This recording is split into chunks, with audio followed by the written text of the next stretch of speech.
Well, hello everyone.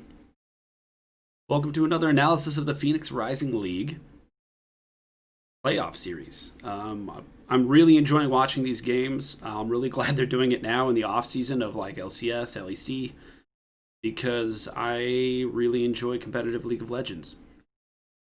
That's why I make my content.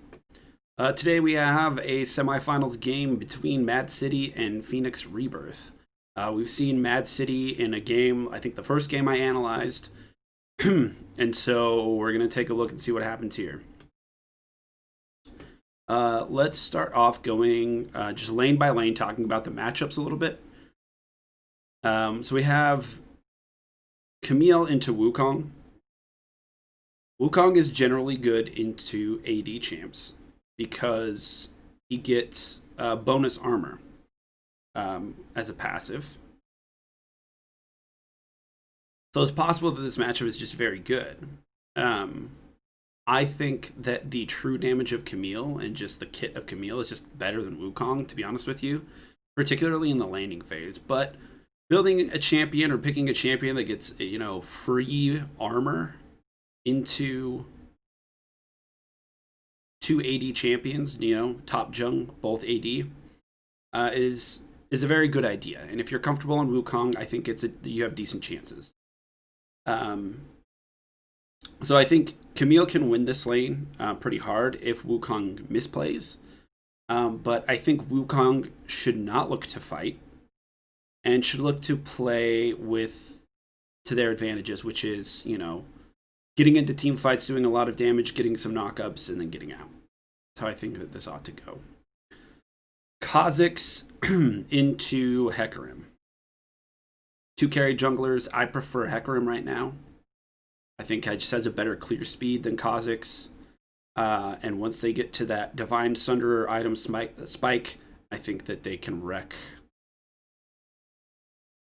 a lot of people.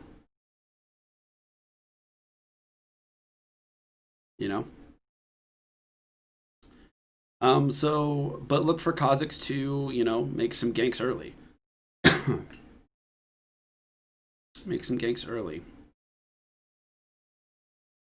I think Hecarim's going to clear faster, and maybe we can see Hecarim try to invade this direction, as opposed to the other way around. Usually the Hecarim is the one getting invaded, but I think their clear speed is a little bit better, and they're a little bit faster, and could get back on the map a little bit faster. Mid lane, Ahri into Sylas. This is sort of a skill matchup. Any Sylas matchup usually is a skill matchup, but I would prefer to be the Sylas in this lane because I like the champion. But I think that the Ahri has good chances. It just depends on how good the player is, to be honest with you. They're bringing Ignite, which tells me that they're going to try, taking Ignite tells me that these high-level players have played this matchup before, and Ahri knows that she can kill. And Sylas knows that I'm going to have to base be low and TP back to lane. So I think early Ahri is going to win, and then look for Ahri to try and outplay in team fights. I think the most important thing in this lane is that Ahri is going to shove Sylas in all game, and they really need to use their teleport wisely in order to keep the minion wave, keep CSing, and make sure that Ahri can't just free roam to the top and bottom lane. Bottom lane. This is a matchup I think we should prepare to see a lot of in competitive play if nothing changes. If marksmen don't get changes to their items, I think that Jhin and MF are just going to be...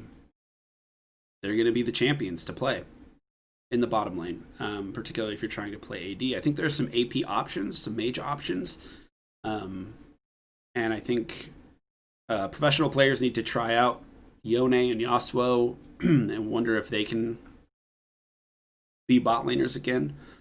But yeah, look for this matchup a lot. I honestly think it's mostly just a farm lane. And then they try to make impacts in team fights. I don't think there's a ton to be done here unless there's a gank or a team fight or something like that. So I'm not looking for the bot lane to fight a bunch, to be honest with you. I think if they do fight, it's going to be Leona having good position, and the two of them blowing up the Jhin. That's how I think it would go. Think an Alistar combo.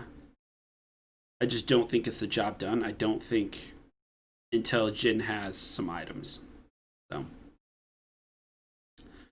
okay, so we've talked about lane by lane, but let's talk about what the teams want to do for one another. Not for one another. They don't want to do anything for one another at all. But what do they want to do for themselves? What is their game plan going into this game? I see a lot of team fighting. Team fight, right? We're going to pop R and knock some people up. I'm like circling their face. That feels bad. I see team fight as well, right? Like Jhin doesn't have a lot of mobility to be in a side lane farming alone. Ahri is classified as an assassin, which I like her in this comp because I think she can team fight very well, right? Like if Ahri lands a charm here or here in a team fight, like this champion, and this champion all have empowered auto attacks. Like that's going to be a lot of damage. So pseudo pick, and you know, people are saying Ahri is in a bad place right now. And when I thought about like why might Ahri be in a bad place, you know, mana costs kind of come to mind, but also I just think that it could be a good place because she's sort of this like caster assassin hybrid that I think could be really good in the right situations, and maybe this is one of them. You can get away from, you know, the champions that are trying to dive at you, so you're really not going to get picked off all that much because you have your ultimate to get away. You know, you're not like a Xerath that's going to get caught in the ultimates of these two. I don't know. I think there's a lot of weird advantages to Ahri in this specific matchup and in this specific game that I'd like to see. I'd like to see Mr. Wubbs pop off. Mr. Wubbs. But I'm seeing team fight from these as well. Team fight, right? Like we want to land big ultimates on multiple people. You know, big ultimates on multiple people, and then we have these two. Let's look at red side. Red side, I think, wants to get picks. Pick. This is team fight wombo combo. So I think if it's all else being equal and it's a 5v5 in the late game, I prefer this team combo. For creative mid-game strategies, I prefer this team. I think that's what they ought to be doing. Being creative in the mid lane, Kha'Zix needs to be hard to track. Camille needs to be, good at split pushing. They can try to set up a 1-3-1 with some of these people, and then these two just clearing out waves. I think that's a good idea. I'm not sure the 1-3-1 is the way to go in this season, but we'll find out because I think that they're going to try it. So let's hop into the game. All right, folks, here we are in the early game. Standard fan from both teams, just trying to protect the entrances to their jungle. Red side pinging that they've seen Jhin. Early game strategies, I'm not sure. I think in game one, a lot of times you just don't want to flip it at level 1 and try and invade. So I think that that's what we're going to see here. Although red side is posturing like they might late invade. Kha'Zix double checking they're not going for his camp. And then, nope. I don't think they do it. I think they just start.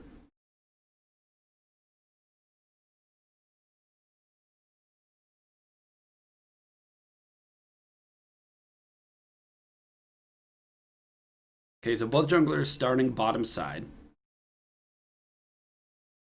If they can clear at the same speed, we could look for a level 3 2v2 in the top lane. I think that levels 1 to 3 will be sort of chill in the top lane, not a ton of trading.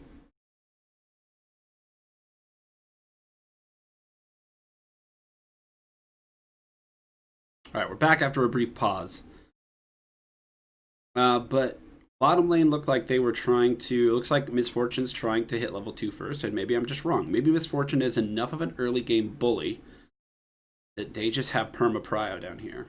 They definitely hit level 2 first. Blue side backs off.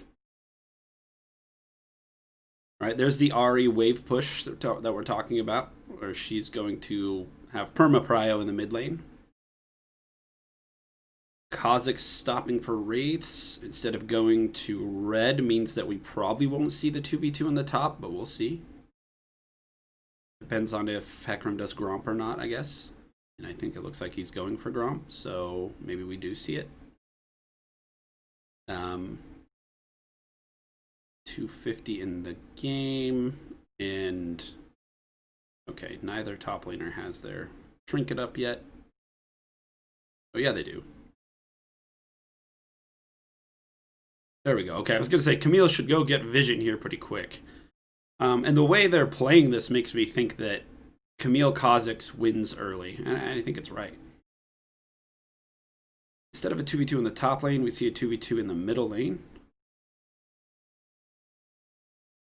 Nice charm by Ahri and a first blood to Hecarim that does not bode well for the red team. I think the play there was topside. And I also question whether or not junglers should be ganking before they take Scuttle Crab. But I am not a jungler, so I don't know. Just a question I had. I also think that sort of red team just didn't look like they were on the same page there. Well, maybe they did. I guess Hecarim did knock back the Kha'Zix. So here's the top side 2v2 that we were talking about. Hecarim has not base yet, so that first blood means nothing at the moment. Okay, they're basing now. Kha'Zix is doing their Krug camp.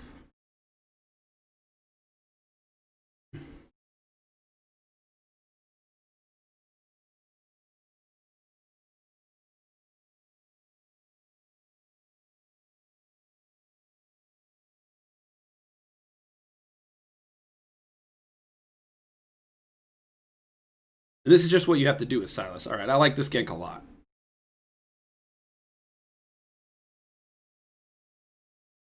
Giving the kill over to the Camille. Snowballing top lane. If they're looking to snowball top lane, I'm really hoping that they give up early Drake pressure. See, that's tricky. Maybe they try to use Camille TP or something for the Drake, because their bottom lane has perma prio like we talked about. So I'm not sure what they're going to do about that. But it's good that red side has options. Camille is ahead. Bottom lane has prio. So they can either play for Drake or trade it. Or the Rift Herald.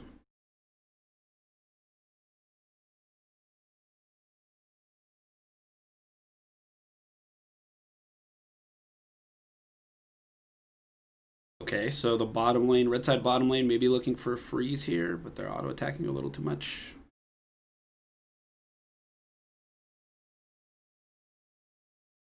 So Drake is up.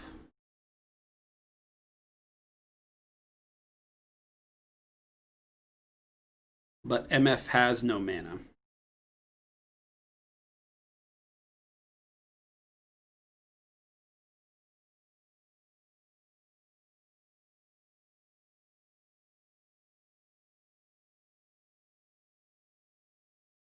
Yeah, they know Drake is gone. And this is, I really like seeing this from the red side. It's something that we haven't seen a ton in amateur play. It's just this understanding that, like, that Drake is not ours to take. It's definitely something that the games I play in, people don't always understand.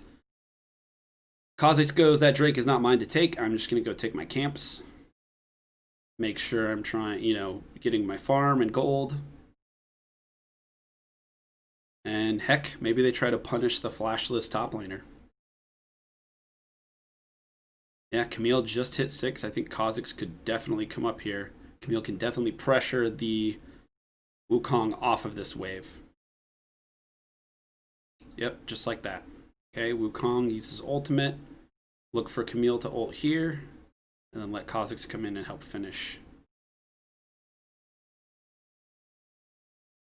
Ooh, the electrocute took it. There, I think the Camille was a bit greedy. I think you could have just backed up and okay, Hecarim gets this right. Nope. Oh, Hecarim, are you gonna die? Oh, executed. Uh, I think Hecarim mistook the stolen Ari ultimate from the Silas there as his dash. Anyway, Camille was a bit greedy there. I think she could have just let Kha'Zix take the kill and walk away. Really good use of the shield. If I can go back right here, right. So she's saying you don't get to take these minions. They're my minions. This is my wave to play on, not yours. Wukong calls her bluff, says I'm going to ultimate you. And now this is a really good part, knowing that her shield is up. That's why she goes in here. But I also think that right about so ults, walks away, gets a little health back. Boom, shield, one more auto attack, and I think you probably just walk away there. I think maybe she was trying to get her second Q off. It's fine. It's fine either way. I just think that Kha'Zix could have very easily finished off the kill. Then here we see an all-in from the Silas, stealing the ultimate. Very good charm by Ari. But then Silas just dashes with Ari ultimate. And Hecarim's like, he has no more dashes. And then he has his own dash and gets executed. So, I mean, good job just to put the ego away and take the execution rather than trying to make it work and getting killed, right? I mean, giving a kill to the Silas, I guess is the best way to put that.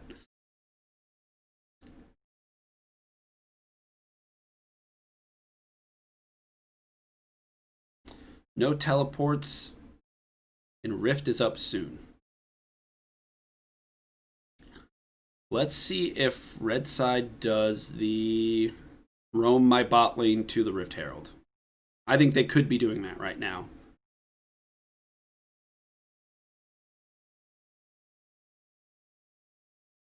I think they should be going to get the Rift, not messing around mid. If Leona's going to roam, I think they should roam to the objective. I think that's what I'm trying to get at. But maybe Hecarim just gets double objectives.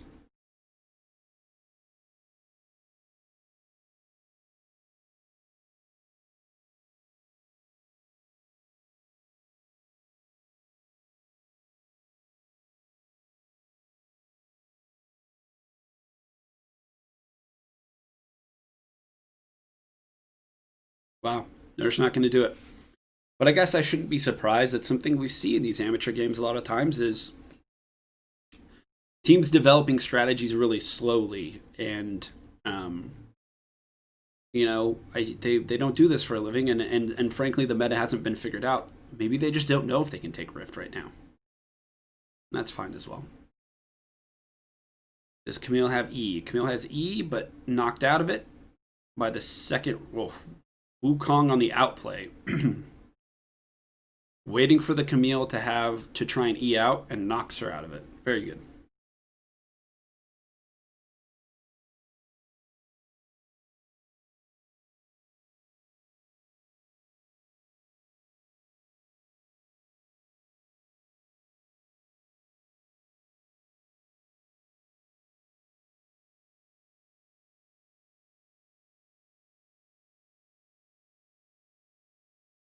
And now blue side off of that takes the objective. And fight in the bottom lane.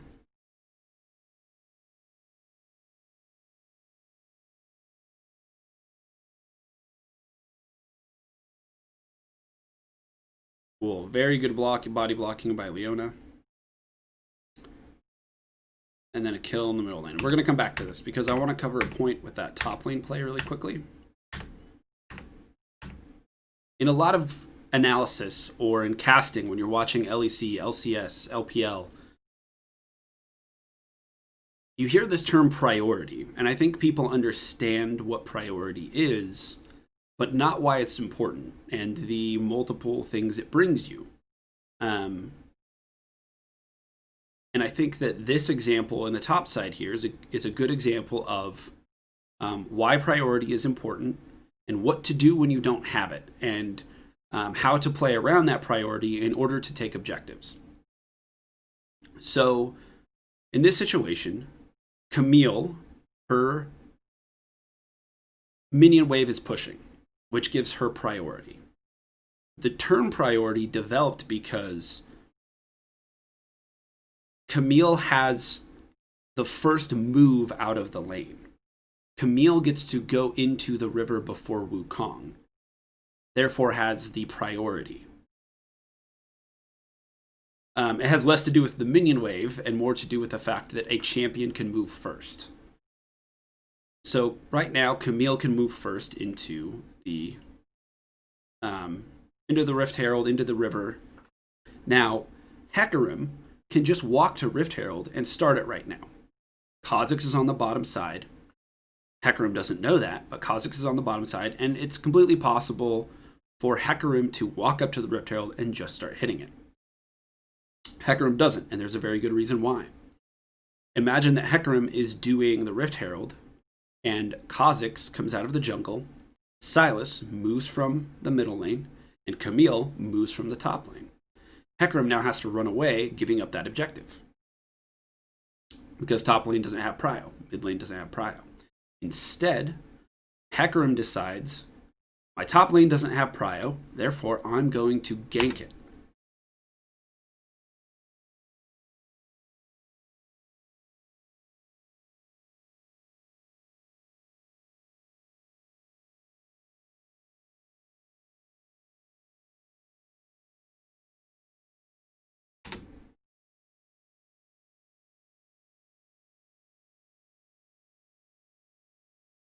When we originally said that Hecarim could walk to the Rift Herald and start hitting it, Ahri was back at base, and Wukong was shoved in by the Camille, aka Camille had priority.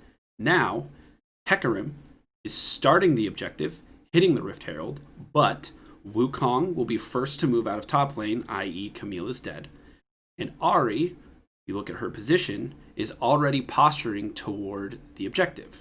Therefore, if Sylas and Kha'Zix want to walk in there, they're just going to get dead. But back to the analysis. We see a fight in the bottom lane.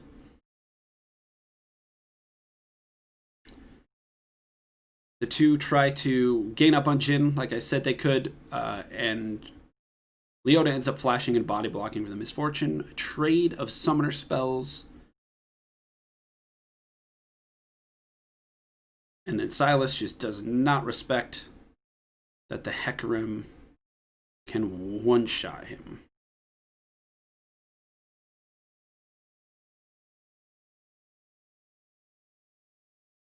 The blue side gets Rift Herald, immediately drops it in the middle lane. Boom. Kha'Zix is coming. They just take the plate money and run. Oof. Did not quite get the stun there. Didn't quite get the stun. Alright, Drake up in 20 seconds.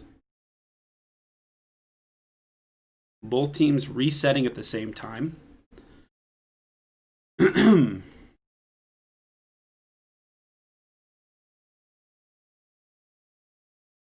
TP is coming up soon.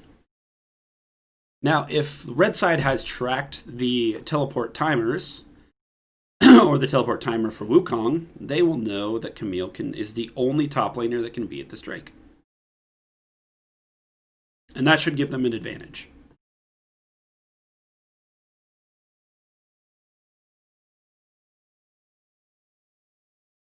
The Drake fight is starting. Trying to kill the Hecarim.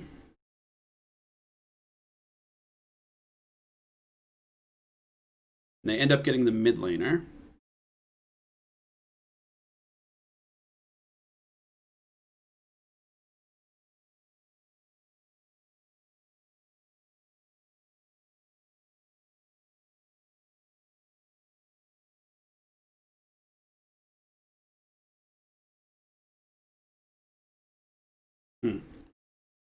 Camille decides to walk back top. I think Camille could have TP'd to the mid lane there. Maybe on this ward here. And they could have just forced the Drake down. Because Wukong doesn't have TP. They're going to go for the Drake anyway and probably get it. So that's probably why they didn't do it. Yeah, so I was just wrong. Yep. Good job saving the TP there.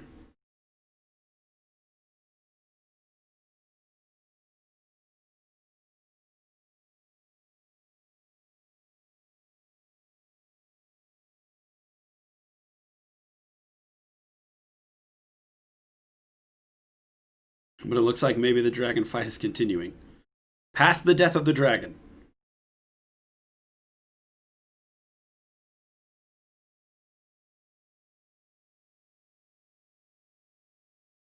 Again, shout out to the observers in these games. The amateur games tend to be really, really chaotic. And I think there's just one observer catching all of this action, so well done.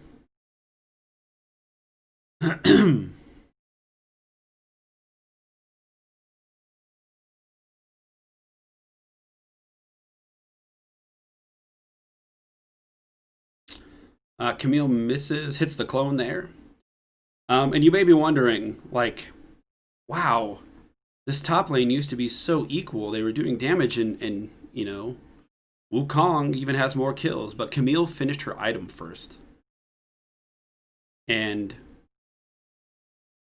for those of you at home, oh, we got to take another look at this. But for those of you at home, this right here, this is happening because Camille has a CS advantage. Camille has 30 CS more. And therefore finished Divine Sunderer first. She also didn't stop for boots. Doesn't get the kill. Hecarim's going to go in. Sylas is going to teleport.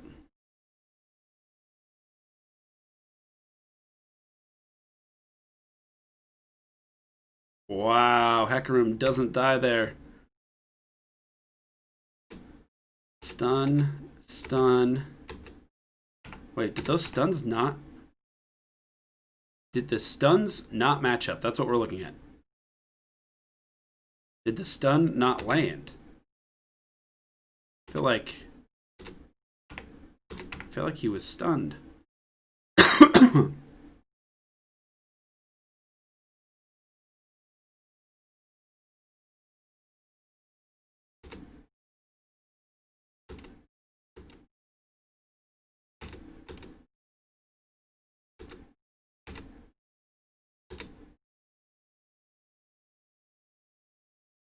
This needs to be helping for sure. Wukong is back. Oh, goodness gracious. It's a tragedy. A nice outplay in the top lane for the Hecarim, who got into a tricky situation and is now cleaning up.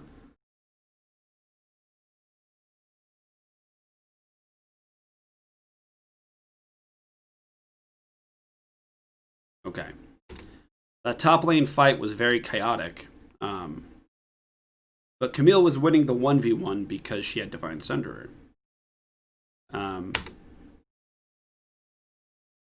She got her item first. Didn't work out. It really sucks when you miss a kill by 1 HP.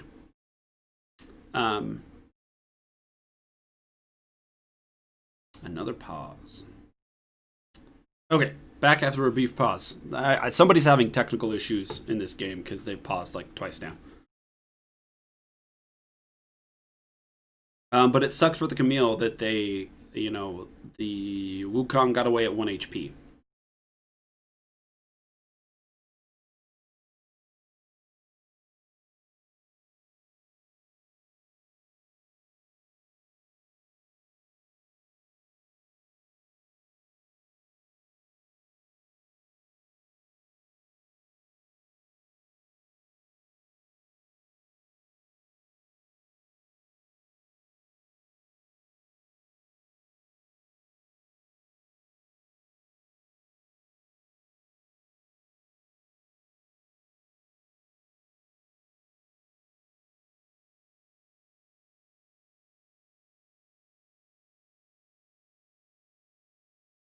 Teams just sort of playing slow. Junglers getting their camps. Both teams have decent vision around Drake, which will spawn.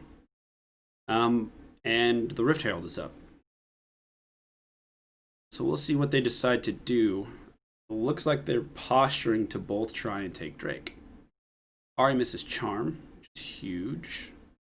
Leona eventually has to flash out. So I think another lesson we can take is right here, right at this moment. Leona was trying to get vision and blue flash. Blue team is positioning around the Drake, and red side needs to make a call. This is something you can, again, take into your own games. Red side needs to make a call right now. Are we fighting for this Drake, or do we trade it for the Rift Herald? It looks like they're saying we fight, but that communication needs to be clear when you're playing Clash. Because if people are on opposite pages, if, for instance, if bottom lane wants to fight for the Drake, but Kha'Zix wants to go take the Herald, then it's going to be a bad time for your team. Yep, they decide to fight for it, and they're all on the same page. Works out.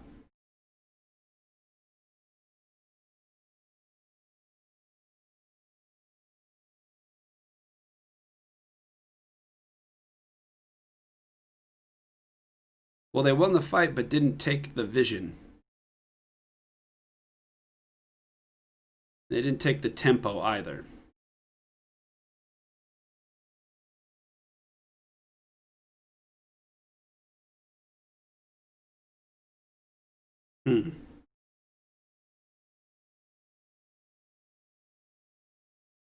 Seems questionable to me.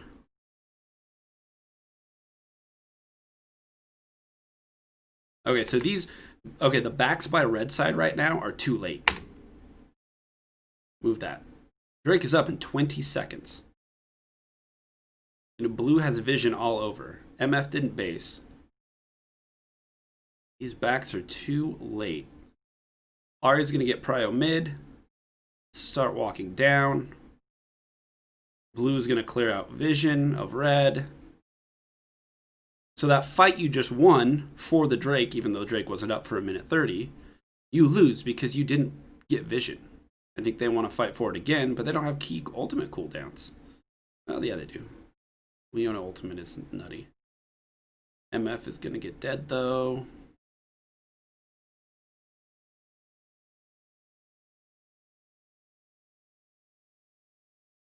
Oof, there's a lot going on. We're gonna look at this again. After red gets a pick, they find themselves in an awkward situation where Hecarim is dead and they want to take Drake, but Drake isn't up for another minute. So they take what they can, they push some waves, and now mid lane and bottom lane are basing. Misfortune and Silas are both basing. But it is simply too late. Drake is up in 20 seconds. Misfortune's the only one in the bottom lane. Jin's pushing the wave in. Blue is clearing out the vision that you just set down after you won. Right? They picked off the Hecarim and then got vision, and now it's all being removed. And even though you feel like you're in a position to take the Drake, you have to understand that the timing of that fight and that pick was awkward. And here, they think, and I've been in these situations as well, and I think that amateur games are so chaotic that you're going to find yourself in them, in these types of situations, way more often than pro players will. You know, pro players may not even have looked for that pick because they knew Drake was coming up soon. So here, they find themselves in this awkward situation where, again, they feel stronger because they just got a kill, but it's not their Drake to take. Right? Silas, Misfortune's here alone. Silas is late because they, like I said, their back was just too late. Their back needed to be a bit sooner. Ahri goes assassin mode, takes out the Misfortune. Silas tries to return the favor. There's just no damage. There's no consistent, there's no MF ult, right? And so blue side gets the Drake. Even though the Hecarim got picked off early, it was too early, and Hecarim gets the Drake. So it's a very, very difficult thing in a game of League of Legends to know when an objective is yours and when it's not. And even though red feels like, hey, we're stronger here, it's not their objective to take. And this is another term you will hear the pros use a lot is tempo. And there, I think red side was off tempo for Drake, and they should have just traded the Drake for the Rift Herald. It was a free trade, straight across. But now nobody gets Rift Herald. It's going to go away in 1 minute. And they gave up a bunch of kills.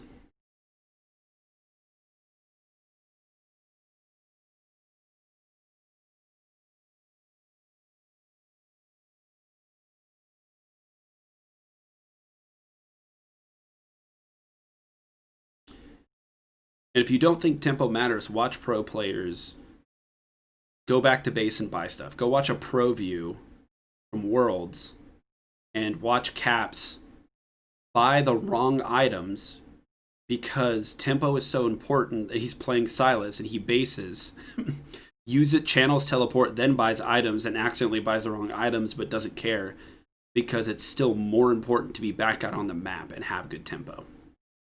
Tempo is very important. And now look, it's gone. 20 minutes, boom, Rift Herald is gone. Your opportunity to use that objective is just gone because you didn't realize that you had bad Drake tempo.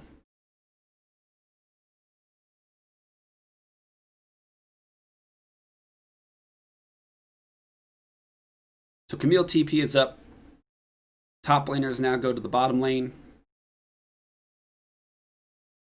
The idea there, a very basic concept. I'll still cover it, even though it's basic.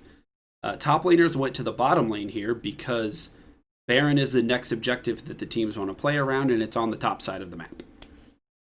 And the top laners are the ones with teleport that can get there, so they're the ones that are going to go. An option for red team is to put Sylas in the bottom lane. But Sylas really isn't ahead and probably just dies to Wukong anyway. But something they could look for in the world where Sylas is ahead, it's completely possible for them to put Sylas in the bottom lane against Wukong.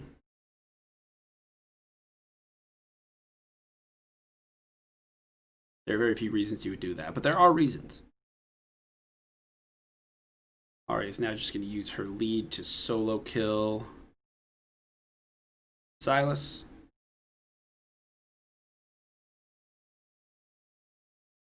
I think this game has been a very good showcase on why Ahri can be good in these type of games.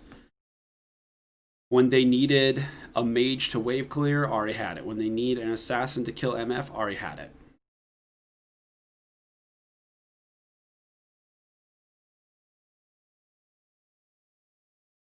Teams are going to reset. Jhin is going to keep taking the farm coming into the mid turret. And Drake is up in 55 seconds.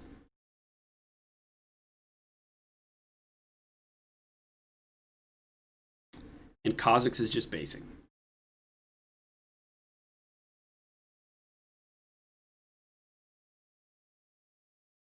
Red team has bad Drake tempo here as well, and I want to see how they play this. Blue side is going to look to get priority in the middle lane and keep shoving that wave in. Then they dip to the bottom side, get vision.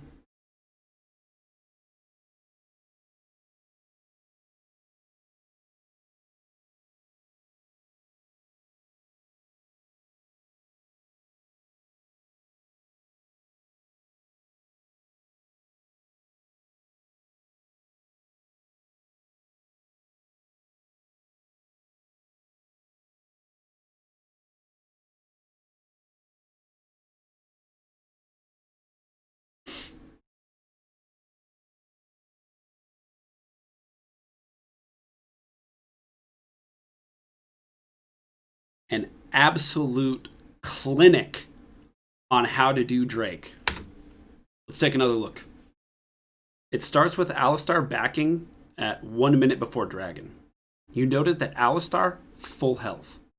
No reason to back. Well, Alistar just backs for wards. Hecarim, same time, bases. Watch Hecarim's inventory. 2 pinks show up. Now look at red side's inventory. Sylas just base, no pinks. Leona, no pinks. MF, no pinks. They are going to sweep out the jungle here, but they have no wards to place down. And now we're at 40 seconds before Drake. At 40 seconds before Drake's, Kha'Zix just backed. But the blue team is already getting mid lane priority, while Alistar is clearing out vision. Once they've cleared out vision from this part of the jungle, blue team dips into this part of the map, knowing at this point they know it is impossible for red to know what we're doing and where we are. This is the first in the lesson of taking the Drake. Getting mid priority, clearing out vision. The next lesson, the next thing we learned, is why professional teams prefer to take down the mid lane turret first. If you look at what's on the screen right now, if Leona's middle lane turret is up, Leona is safe right now. But that turret is not up. Therefore, Leona is not safe. And Ahri knows this and goes behind and is attacking from a different angle. This play just doesn't work if that turret is there. But it's not, because Ahri would be getting hit by turret right now. But instead, she gets to go onto the Misfortune for free.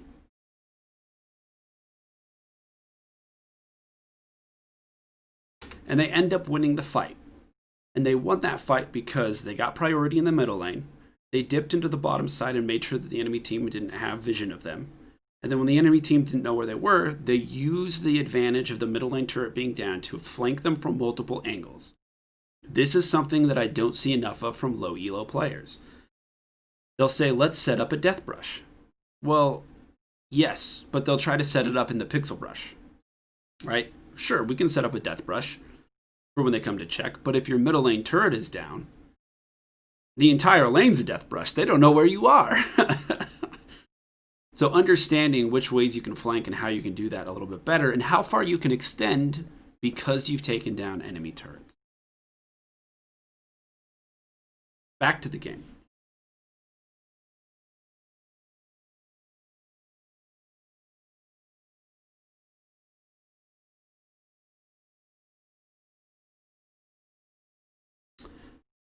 The other thing that blue side does here that I really like is when you win a fight, they can quickly ascertain exactly what they need to do and exactly how much they can take. They say 3 stay here, take this turret, Hecarim, Ali, go, Drake.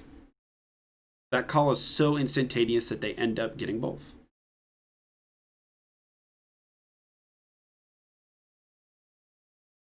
So pay attention to what you can and cannot get. You're playing on a competitive team and you can communicate this stuff to your teammates. Pay attention to what you can and cannot get.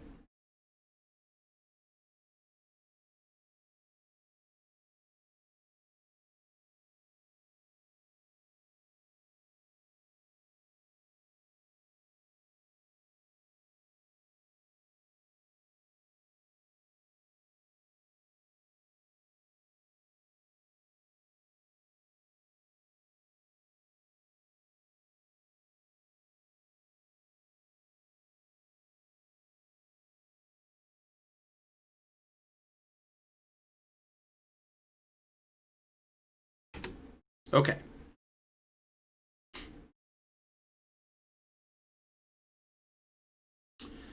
Moving into the middle game, it's 14-5, and we think that blue side has a really big advantage. But they're only up 2k gold, and red side has some key carries. I think we should look for red side to get the picks that we said that they needed to get.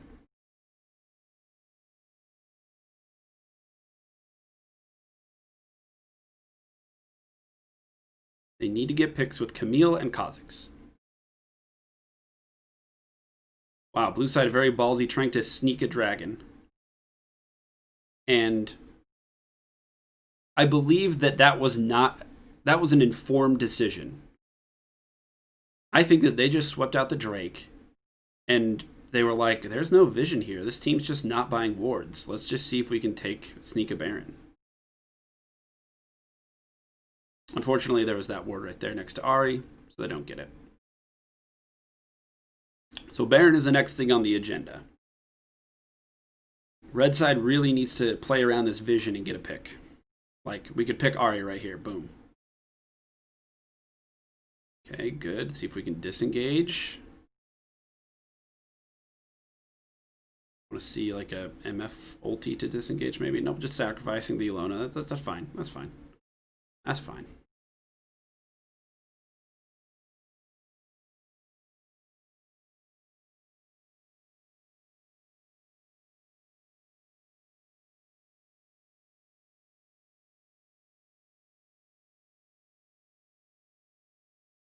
And I'll start clearing out vision.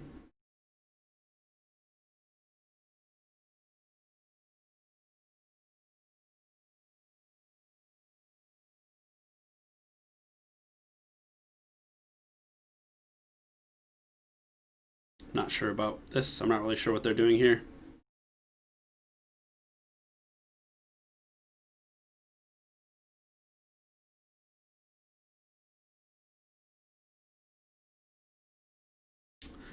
So I think in this situation, Camille has the same idea that I do.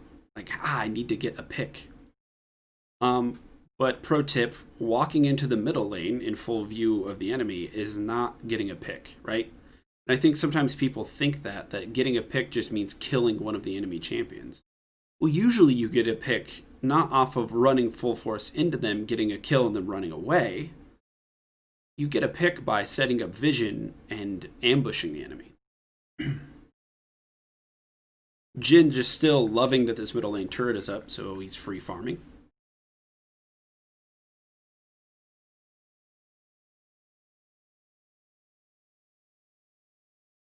Kha'Zix and Camille are the two characters on red side with gold in their inventory. I mean, not in their inventory, but they have gold. They have, 3 kills, 2 kills respectively. Camille is just up almost 100 CS on on the Wukong. So this strategy of getting picks with them can work. And I think that's why the gold lead isn't as far away as you might think. Like, the 234 CS on Camille is really keeping them in this game.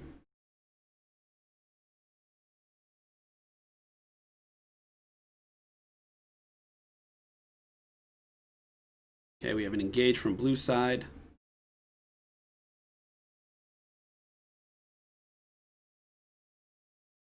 If I were Kha'Zix here, I'd be looking to pick off somebody on the outside. Not running full force into the team, similar to Camille here. But blue side is just playing together. They're playing as a team, and it's difficult to accomplish.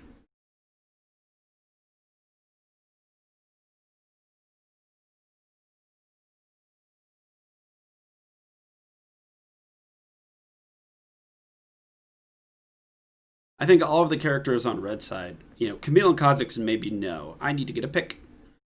But the rest of the characters don't really know what they should be doing. I think it's going to cost them the game here, right?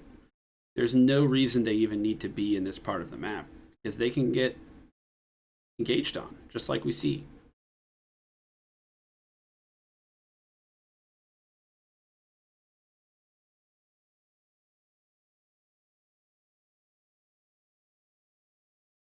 Cloud Soul goes over to the blue side. Their gold lead is expanding.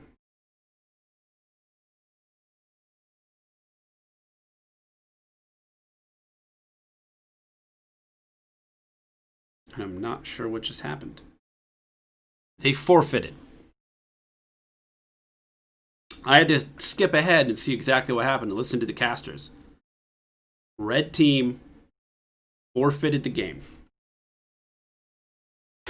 This guy's giggling about it. They're giggling about it. Forfeiting the game. All right, hold on. 1 second. Let's take a look. It's 19-5. Enemy team has soul. But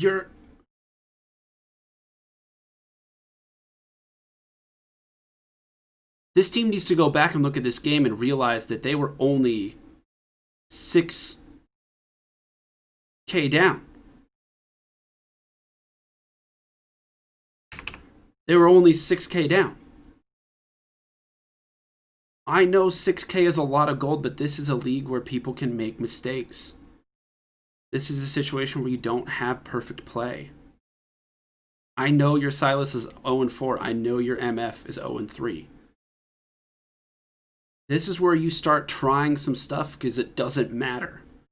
If you want to forfeit here, instead of forfeiting, try and rush Baron when you come up. Try and get a pick around Baron. Try to set up, do a Fnatic Death Brush. When you're behind, your team, and I will say this for all amateur teams, you need to develop strategies for when you're behind. If you are an amateur League of Legends team and we want to be taken seriously, if you want to make it, you need to develop a strategy for when you're behind. I still think Camille has potential to carry this game. Camille is at 235 farm. If you just play around the Camille, she can one-shot. If you play around MF, she can kill some of these people. You're not out of this game. You just need to outplay your opponent. And instead, you quit.